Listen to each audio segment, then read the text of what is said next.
How did Barack Obama, cool and collected, respond when asked on live TV about Donald Trump's fixation on him? The atmosphere in the studio that night was electric, the kind of anticipation you could almost touch. It wasn't just any evening of late-night television. It was one of those rare cultural moments where entertainment, politics, and personality collided in a way no one saw coming. The city was Los Angeles. The day, a warm Thursday evening, and the crowd inside the studio was a mix of die-hard comedy fans, curious onlookers, and longtime admirers of the evening's special guest, former President Barack Obama. As the stage lights glowed and the cameras rolled, every person in that room leaned forward, not because they expected a prepared speech, but because they wanted to see how a man known for his calm wit would handle a jab from someone who had turned public feuds into a sport, Donald Trump. When Obama finally emerged from backstage, the sound was deafening. This was no polite applause reserved for a passing celebrity. This was a roar, a living, breathing wave of approval that rattled the set. People shot up from their seats like they were witnessing the opening act of a stadium concert. Phones were out, screens lit, hands raised in the air to capture even a blurry glimpse of him stepping under the spotlight. He didn't rush. He never did. He moved with that measured confidence that once carried him through global summits and historic speeches. Handshake here, nod there, a brief pause to take it all in, before settling into the guest chair with a grin that said he was both at home and in control. Across from him, Jason McCready, a quick-witted host with a knack for mixing punchlines with politics, was already leaning forward, mischief glinting in his eyes. Jason had built a reputation on being fearless with his guests, but even he looked like a man who knew this moment could turn into something unforgettable. So, he began, letting his voice hang for a moment. "I'm guessing you've caught a whiff of Donald Trump's recent comments about you?" The audience erupted with laughter before Obama even answered, a collective chuckle that carried an undertone of "we can't wait to hear this." Obama didn't pounce. He chuckled, a low amused sound, and his eyes narrowed, not with malice, but like a chess player considering his next three moves. Jason, sensing the tension build, added more fuel. He said, and I quote, "Barack Obama is the worst thing to happen to American television since black and white reruns. Now, personally, I think he owes I Love Lucy an apology. But what's your take?" The laughter swelled again. The line was absurd, intentionally over the top, but it set the stage perfectly. All eyes turned to Obama. He leaned back, fingers briefly adjusting his jacket, a small gesture that somehow commanded the room's attention. The silence stretched, deliciously uncomfortable for a few beats, the kind of silence that only works when you've mastered the art of timing. Somewhere in the back row, someone coughed. You could hear the whir of a camera lens refocusing. And then, with that deliberate rhythm familiar to anyone who'd ever watched him speak from a podium, Obama tilted his head slightly, allowed a faint smile to creep across his face, and said, "Well, I guess if I'm the worst thing to happen to television, that must make Donald the best thing to happen to late-night comedy. You all should really be thanking him. He's been handing you jokes for free." That was it. Just a single sentence, but it detonated like a perfectly placed firework. The room imploded with laughter, genuine, unstoppable, roaring laughter. People doubled over, clutching their stomachs, some slapping the armrests of their chairs like they were trying to make the moment echo.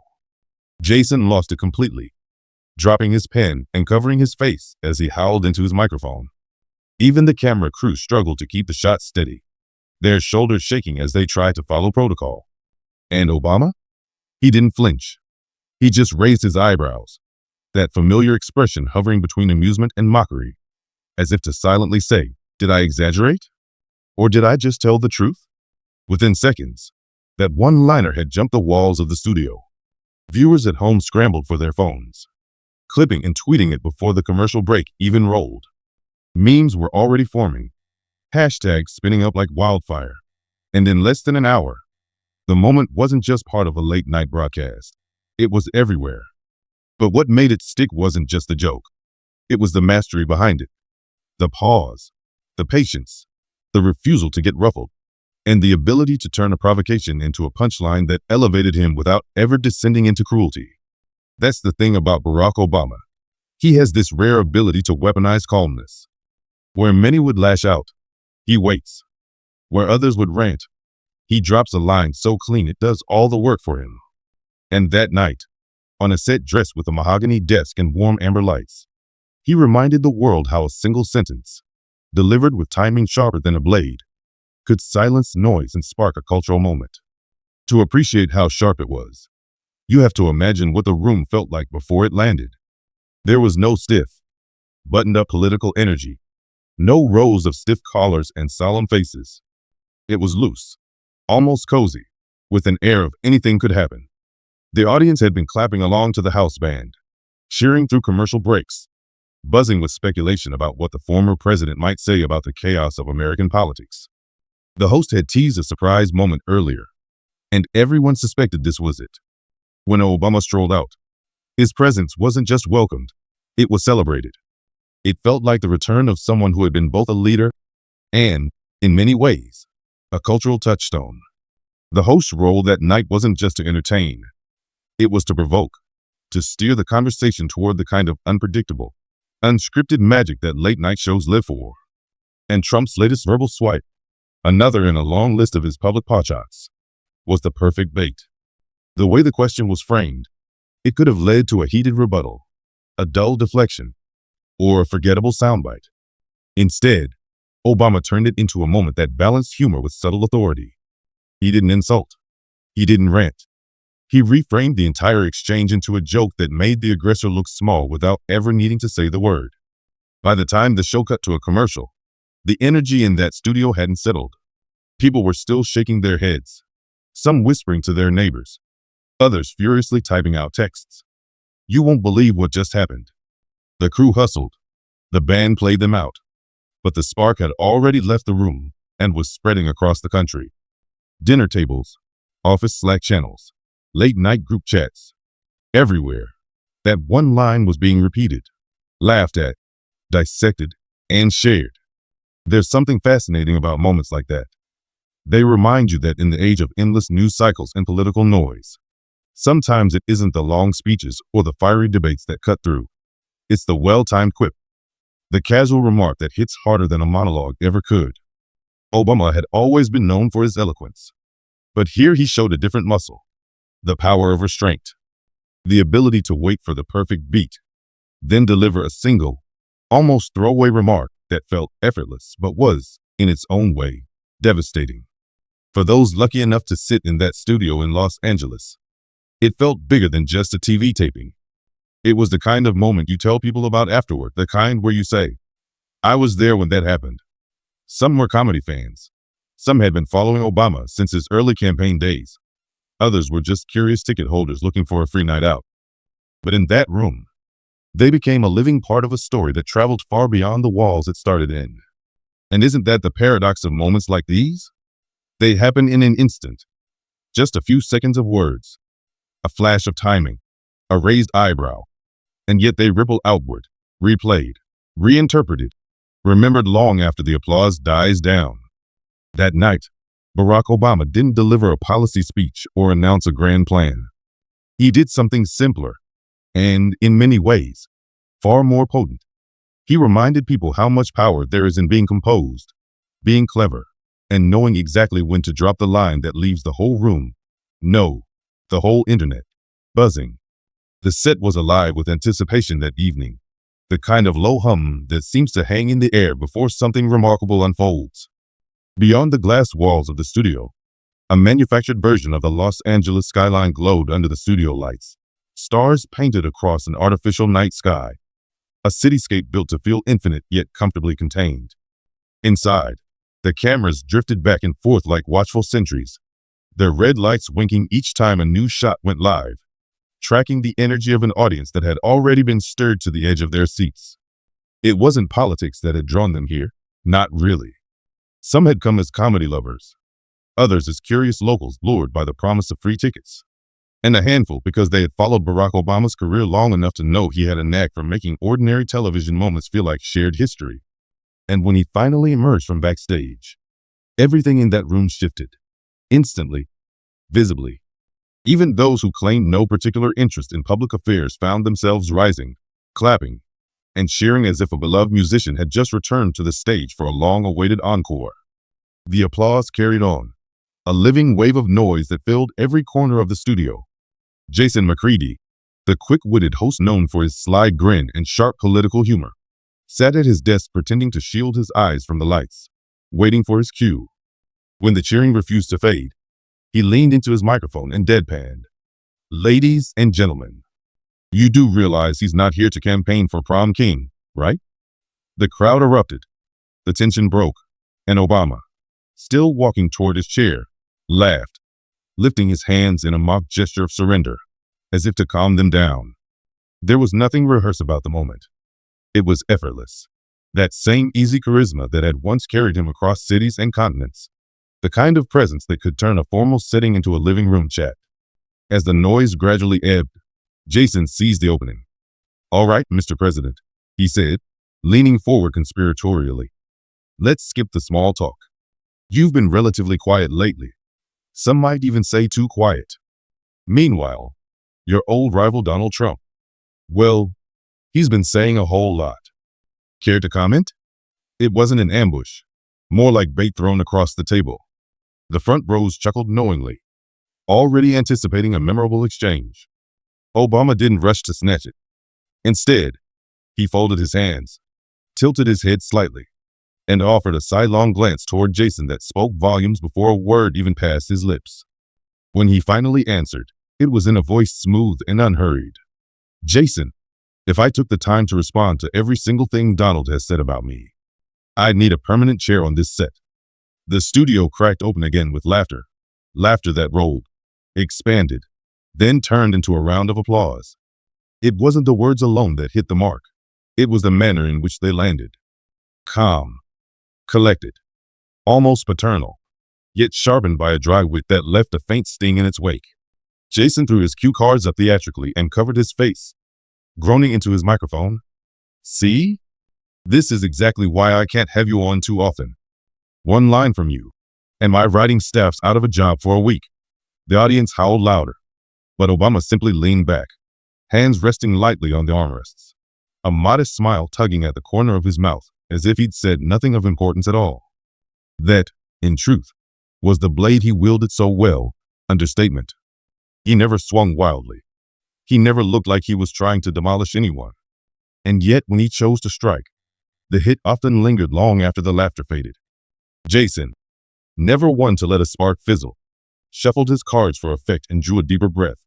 "All right, but let's be real for a second," he said, his voice dipping an octave as though they were confiding in the audience together. "Trump's been making the rounds, rallies, interviews, social media. He's been laying the blame for everything from the economy to, I don't know, the price of eggs at your feet. He keeps dragging your name into the upcoming race, like he still hasn't let go of the past. Do you feel like he's still campaigning against you?" It was the kind of framing that backed a guest into a corner. Deflect, and you look evasive.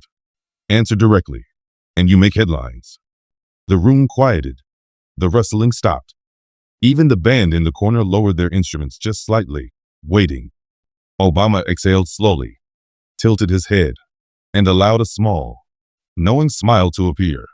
One that carried a trace of amusement, but also a hint of fatigue at the predictability of it all. "Jason," he said finally, his voice calm but edged with that familiar steel. "Donald's been running against me since 2008. The only problem is, he's never won." That was the crack that split the dam. The eruption of noise that followed was thunderous. Clapping, stomping, whistles echoing like a stadium crowd. Jason slammed his desk with the flat of his palm, pointing toward Obama as if crowning him the undisputed victor of the night. Even the house band lost its composure. Some of them were laughing mid-note, horns raised but unused, strings dangling in the air. Yet through the uproar, Obama didn't bask. He didn't lean into the adoration. He simply adjusted his tie, sat back with the same measured poise he had carried for decades, and waited. Timing, he understood, was as much about restraint as it was about delivery. Behind the cameras, producers exchanged quick glances, some already mouthing, "We've got it." The clip would go viral. That much was clear before the applause even settled. Even the security staff stationed at the edges of the studio cracked smiles, a few shaking their heads in that familiar way that said, Classic Obama. Jason, trying to wrest back control of his own show, finally raised his hands like a conductor halting an orchestra. Okay, he laughed. But tell me this. Do you prepare these lines? Do you keep a secret notebook at home just for Trump comebacks? Or do they just, magically pop into your head? Obama leaned toward the microphone, that same quiet chuckle escaping him. Jason, if you think I spend my evenings scripting punchlines for Donald Trump, you've got the wrong man. He paused just long enough to let the grin spread across the audience, then added, that's his job. This time, the laughter was so prolonged the band actually struck up a few bars just to bring the rhythm back, their music almost drowned out by the roar.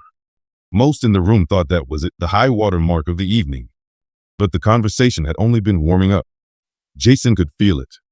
There was a momentum between them now, an almost playful rally, like a tennis match where one player has been holding back just enough to keep the game going. The audience sensed it too. They were no longer just spectators. They were participants in a rhythm of build and release, of questions lobbed and answers that came back with a spin. Cards shuffled again, not because Jason needed them, but because the moment demanded a little theater. He glanced at the main camera, lifted his eyebrows in mock warning, and turned back to his guest.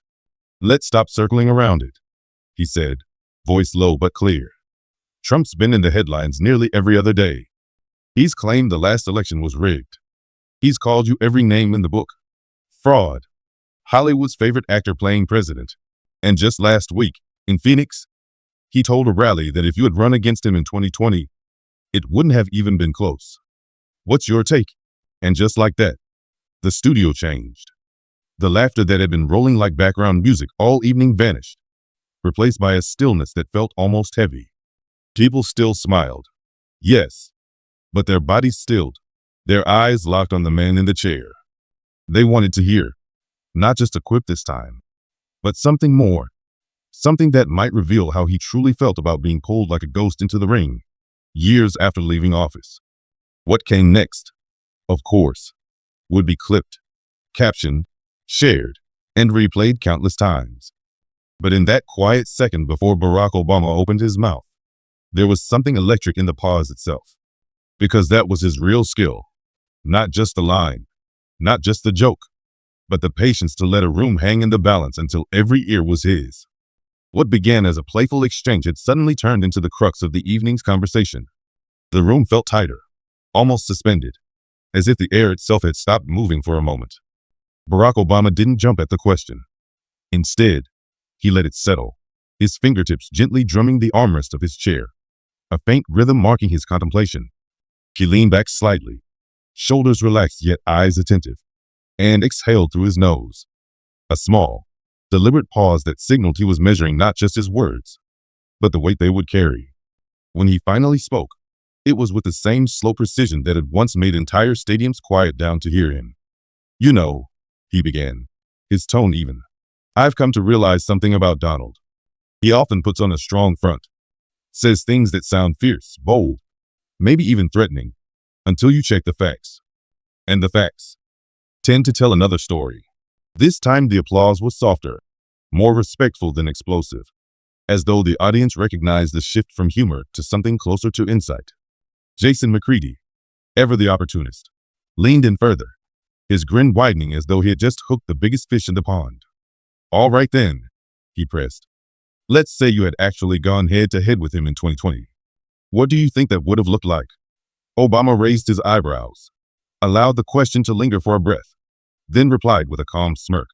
First off, I didn't need to. Joe Biden managed that just fine.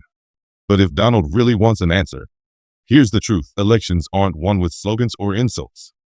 They're decided with vision, with real ideas, with trust built over time.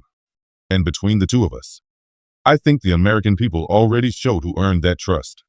The crowd erupted this time, clapping, whooping, the kind of cheer that rattled the rafters, and Jason slapped his desk like a judge calling a verdict. Ladies and gentlemen, he announced theatrically, case closed. But Obama wasn't quite finished. He leaned forward, lowering his voice slightly as if sharing a secret only the front row could hear. Though I'll admit, he continued, eyes glinting with mischief, if it had been me up there, Donald would have had one edge. Jason's brows knitted together. "And what's that?" he asked, sensing a curveball coming his way. Obama's smile widened. Calm, understated, yet unmistakably sharp. He wouldn't have had enough material for 2 campaigns. "The man's been running against me since 2008. And after all this time, he's still coming up short." The reaction was instantaneous. A rolling wave of noise that seemed to bounce off the walls. People leapt from their seats, clapping over their heads, some wiping tears of laughter from their eyes. Jason couldn't contain himself. He slapped the desk twice more, and then shot to his feet, pacing the stage like a coach whose team had just hit a buzzer beater. "Oh my God," he shouted, spinning toward the cameras. "That's savage." The lens swung wide to catch the chaos. Audience members doubled over, couples clutching each other's arms, some pointing toward the stage as if witnessing a once-in-a-generation punchline. Even the stoic cameramen cracked visible grins, their shoulders shaking slightly as they steadied their rigs. Jason, cheeks flushed, returned to his chair, still chuckling. "You realize," he said between breaths, "that one clip just bought me 1 million views before this episode even airs." Obama chuckled, a modest sound, and shrugged lightly. "Glad I could help your numbers, Jason." But the host, hungry now, wasn't done fishing. He leaned forward again, elbows on the desk, and studied his guest like a man who'd stumbled onto a gold vein and refused to stop digging. "Tell me honestly," he asked, "does it ever get to you? The constant jabs, the obsession, the way he drags your name into everything?" The room grew quieter again, the air tilting towards something more serious. Obama clasped his hands together, turned his gaze from the host to the audience, and spoke in a tone that cut through the noise with clarity. "Here's the reality," he said evenly. "Politics is loud by nature. People shout to be heard, to stir attention, to rile up a crowd. But real leadership, it's about focusing on people's lives, not your own grudges. If, after all the years you've had in office, the only thing you can offer is complaints about someone else, maybe you're in the wrong line of work." The applause that followed wasn't wild this time. It was steady, deliberate, the kind that carries weight rather than frenzy. People nodded. Some stood slowly, clapping not because it was clever, but because it felt honest. Jason's grin faded into something more contemplative. "That," he said quietly, "is a solid point." He hesitated, then asked, "So what do you say to those watching at home who feel like the country's stuck in this endless tug of war between you and him?" Obama shifted slightly, turning his body toward the main camera, his voice steady but resolute. "I tell them this: stop waiting for Donald or for me to solve your problems. Look at the leaders in your community, your states, your cities. That's where real work is happening right now. Roads don't get built from a rivalry. Hospitals don't improve because 2 men take jabs at each other. Schools don't get better because of a headline feud. What matters is the everyday work, the budgets, the policies, the people rolling up their sleeves for results, not revenge." The crowd rose this time, not with the hysterical laughter of before, but with a standing ovation that felt grounded, meaningful. Jason tried to calm them with his hands, but the wave of applause refused to break for a long, respectful moment. As the noise finally settled, the cameras caught Jason shaking his head in quiet disbelief. The show had begun as light entertainment, yet now it felt like something more. A conversation with a pulse, a moment that would echo beyond the studio walls.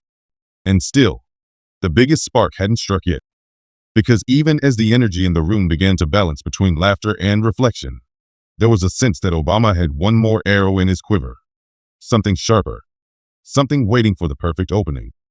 Jason sensed it too. His grin returned, sly this time, as if he decided to push the line just a bit further. "All right, Mr. President," he said, voice dipping low. "You've been patient. You've been gracious. But our viewers are screaming at me right now to go harder.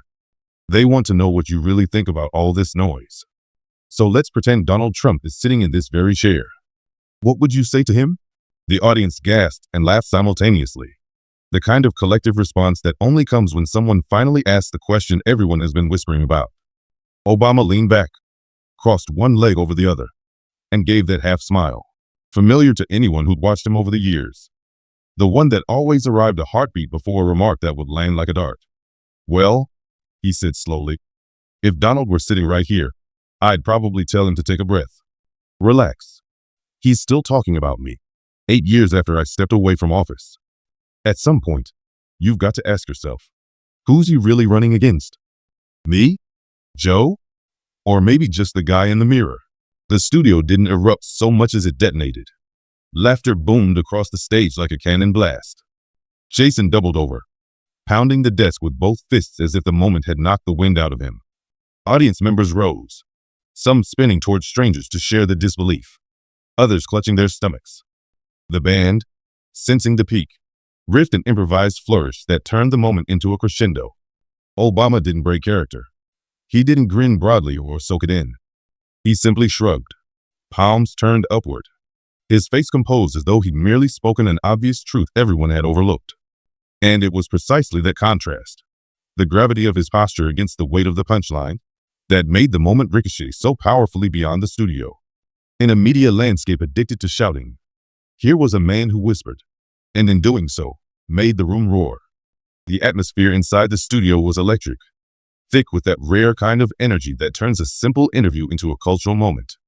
Jason, struggling to catch his breath, wiped at the corners of his eyes, where tears of laughter still clung, shaking his head as though he couldn't quite believe what had just unfolded. Unbelievable, he managed, his voice cracking slightly. I don't think even the sharpest comedy writers in New York could have come up with that one. Across from him, Obama leaned back with that effortless calm he had always been known for, a quiet grin tugging at the corner of his lips. That's the thing about Donald, he said with an almost disarming ease. You don't need to craft the material. He hands it to you, gift wrapped. The audience erupted once again, their laughter carrying a new undertone, not just amusement, but release. It was the sound of a collective exhale from people who had spent years marinating in relentless political noise. Headlines that came like machine gun fire, debates that felt endless and bitter. For them, hearing Obama slice through the chaos with a single, clean remark was like a pressure valve releasing. It wasn't just entertaining, it was therapeutic. Jason, who never missed a chance to squeeze every drop of momentum from a moment, leaned in, eager to keep the current alive. Okay, he said, wagging a finger as though scolding an unruly student. But you know he's going to see this clip, right? You know he will. What happens when he fires back? Obama tilted his head, his expression somewhere between amused and mildly curious, like a man watching a child threaten to throw a pebble. Then I'll know he's tuned in, he said simply. And honestly, if keeping him busy talking about me for a few hours gives the rest of the country some peace and quiet, I'd call that a public service. That one landed like a second strike of lightning. The audience howled, some doubling over in their seats, while Jason stood and paced with his hands clutching his head as though trying to contain the laughter. This is insane, he shouted over the roar. You're tearing him apart better than my entire writer's room ever could. Obama raised his brows just slightly, his demeanor unshaken. I'm not tearing anyone apart, he said evenly. I'm just saying what's true. It's not my fault if the truth sounds like a punchline. That remark detonated the room all over again. The camera operators, usually stone-faced professionals, couldn't suppress their smirks as the lens zoomed in, capturing Obama's composed expression against the storm of hilarity surrounding him. That still frame, everyone knew, would travel far, screenshotted, captioned, memed before the night was even through.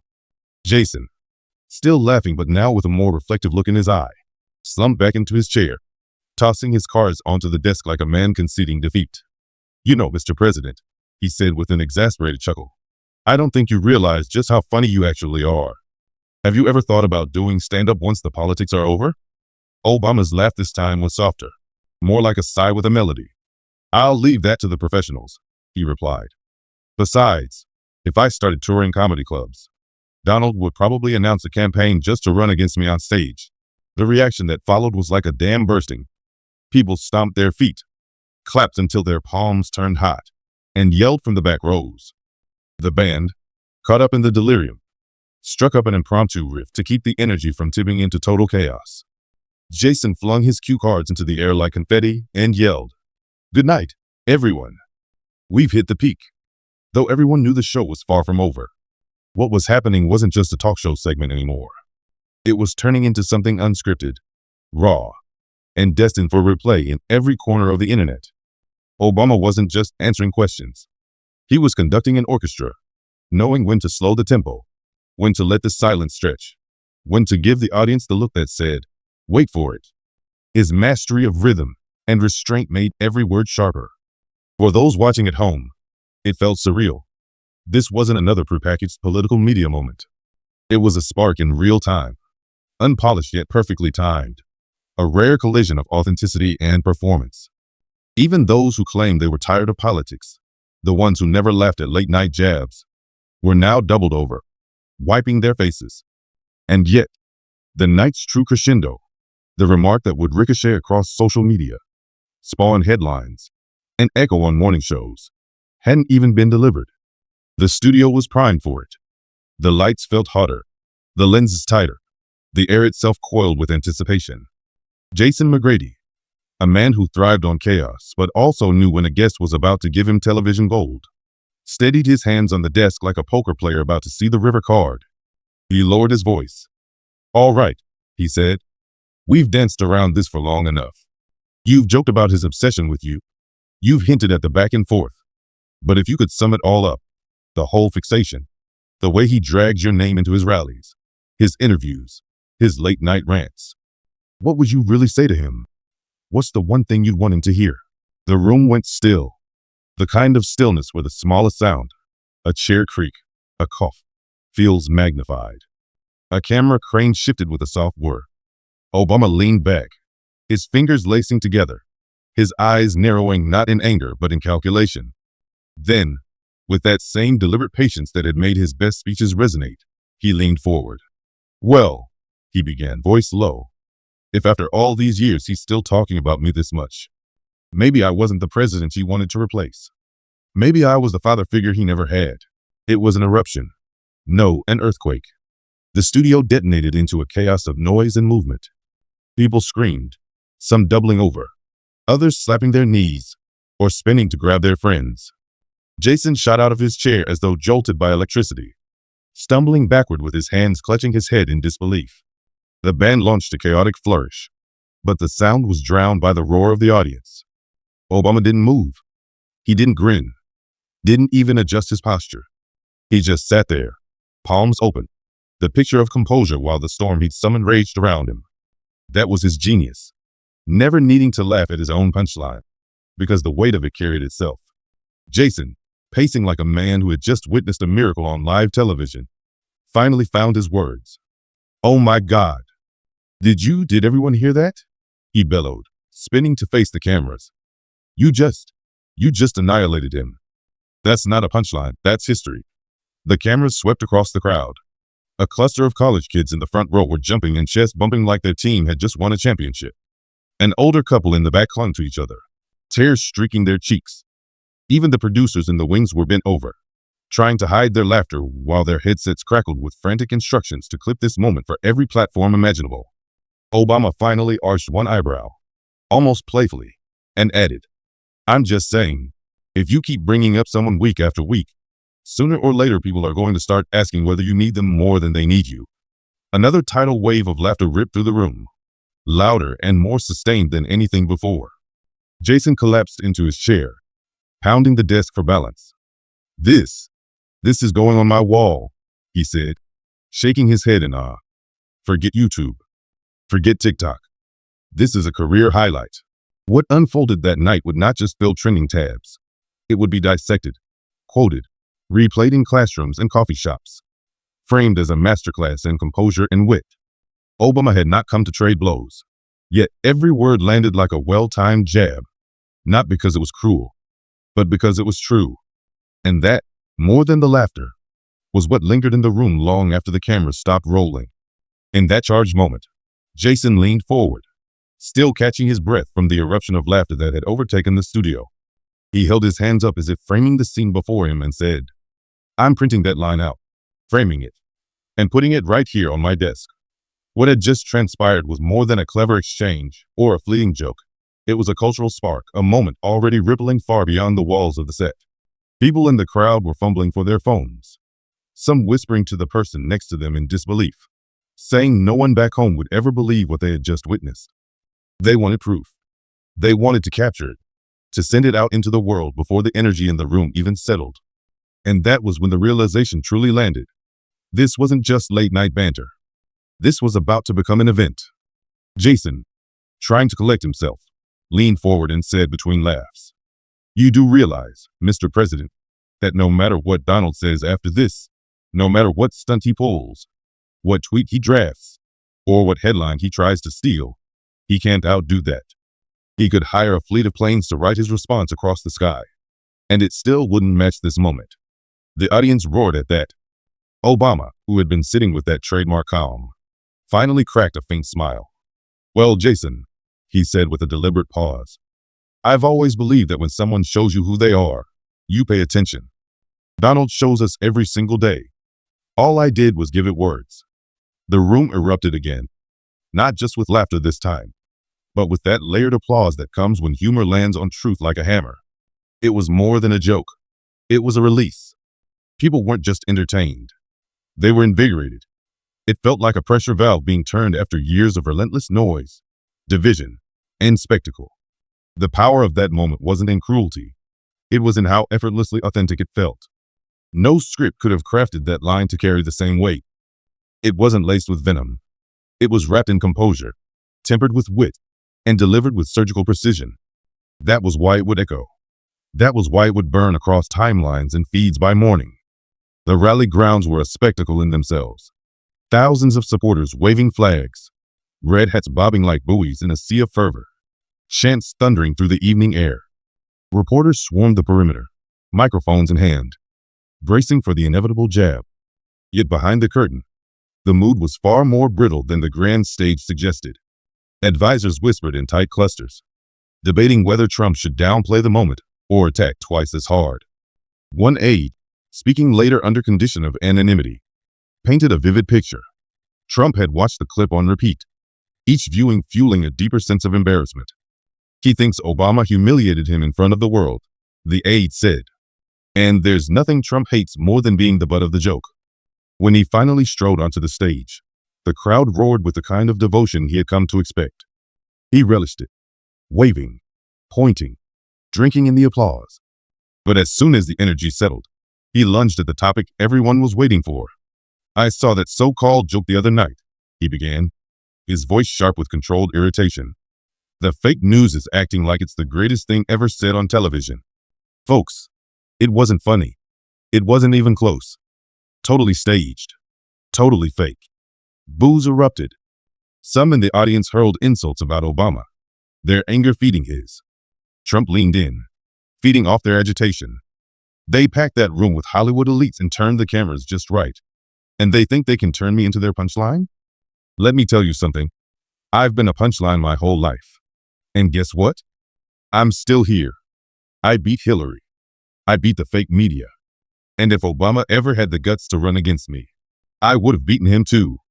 The crowd roared again, flags slicing the air as they cheered. But Trump's tone sharpened. "This is what they do. They mock. They belittle. They laugh at you, the hard-working people who built this nation. Obama wasn't laughing at me. He was laughing at you." The line hit like a drumbeat to his base. Chants of USA, USA, thundered through the arena. Trump raised his hand, soaking in the noise, but his body betrayed a simmering irritation. His pacing was uneven, his gestures edged with restlessness. Even loyal supporters could sense the moment had touched a nerve. Commentators wasted no time dissecting the clash. On CNN, a panelist summed it up. Obama wielded humor like a scalpel, calm, precise, disarming. Trump swung back with anger, loud, defiant, but defensive. MSNBC hosts played and replayed Trump's claims that the joke had been scripted, contrasting them with behind-the-scenes footage that showed Obama clearly improvising. Even Fox News, while rallying to Trump's defense, couldn't resist airing the original moment again, ironically giving it more oxygen. Social media split down the middle. Some praised Trump for standing up to what they saw as mockery from the coastal elite, while others pointed out how much he seemed to struggle with being laughed at. One tweet distilled it perfectly. "When Obama jokes, America chuckles. When Trump fumes, America scrolls." Inside the Republican ranks, a few admitted privately that the moment had wounded him more than he'd cared to show. A former strategist remarked off the record. He can go toe-to-toe with politicians, but he's never learned how to parry a punchline. Humor isn't something you can shout over. At Mar-a-Lago, advisors tried to redirect his attention to future rallies, but he kept circling back, fixated. At one point, according to staff, he even floated making his own comedic response video, a plan quickly shelved for fear it might backfire. Meanwhile, the original clip of Obama's remark refused to die down. It bled into every facet of popular culture: talk shows, Instagram skits. Even TikTokers known for dance routines were lip-syncing the line. The joke wasn't merely surviving, it was thriving, embedding itself in the cultural bloodstream. And as it traveled, it sparked a bigger national question. What did this reveal about America's mood? About the appetite for humor in politics? About the way the public processes conflict in the digital age? By Monday, the moment was no longer just a viral clip. It had become a touchstone for conversations in diners in Ohio, barbershops in Arizona, and coffee houses in Maine.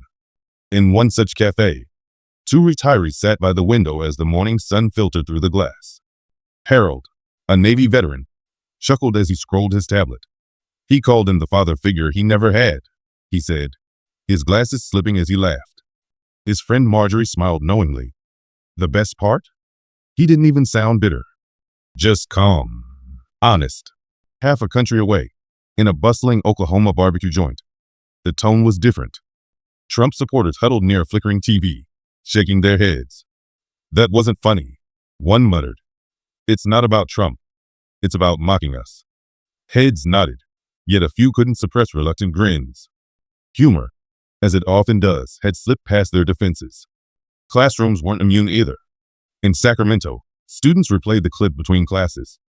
He roasted him. One yelled, while another said his father had watched it 5 times the night before. A government teacher overheard and scrapped her planned lecture, instead posing the question, why does humor pierce deeper than anger?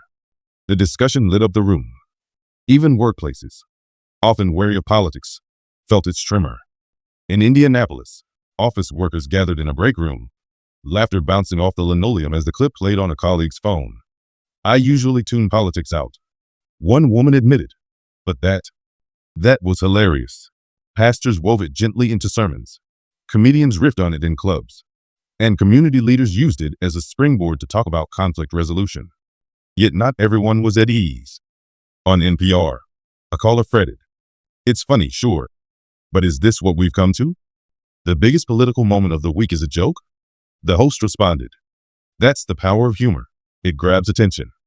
The question is, what do we do with that attention after the laughter fades?" By Tuesday, the country had sorted itself loosely into 2 camps. Those who saw the moment as a refreshing burst of truth wrapped in wit, and those who felt it as a jab at their identity. What united them, oddly enough, was that nobody was indifferent. The joke was polarizing, yes, but unforgettable. A communication professor from the University of Wisconsin put it plainly on PBS. Humor is dangerous because it bypasses debate. You don't argue with a joke. You either laugh or you don't. And if it lands, it can reshape the narrative in ways no policy speech ever could. And that was the lasting impact. A single, unscripted remark that slipped past speeches and punditry to become a shorthand for something larger. It made people laugh who had stopped laughing at politics. It made others fume who had grown used to outrage as their default mode. And it revealed, perhaps more than any poll or campaign rally could, just how powerful a well-timed moment of levity can be in a divided nation. Obama hadn't raised his voice. He hadn't spit venom. He had simply let wit carry the weight. And in that instant, without trying to dominate, he dominated. Think of how often in life we are tempted to raise our voices, to meet aggression with more aggression, believing that volume equals victory. What unfolded that night was a reminder that a composed response, even one laced with playfulness, can dismantle hostility far more effectively than rage ever could. It wasn't just a political jab. It was a moment that illuminated a universal truth. Politics doesn't always have to be bitter or exhausting. It can still feel human, even lighthearted. The laughter that echoed wasn't simply about one man or one remark. It was about a collective sigh of relief, however brief, in a time when division feels endless. The clip didn't erase the chasm between supporters and critics, but it revealed a hunger for something real. The reason it resonated so strongly wasn't because it was scripted to perfection. but because it carried the weight of authenticity, unscripted, unforced, and genuine.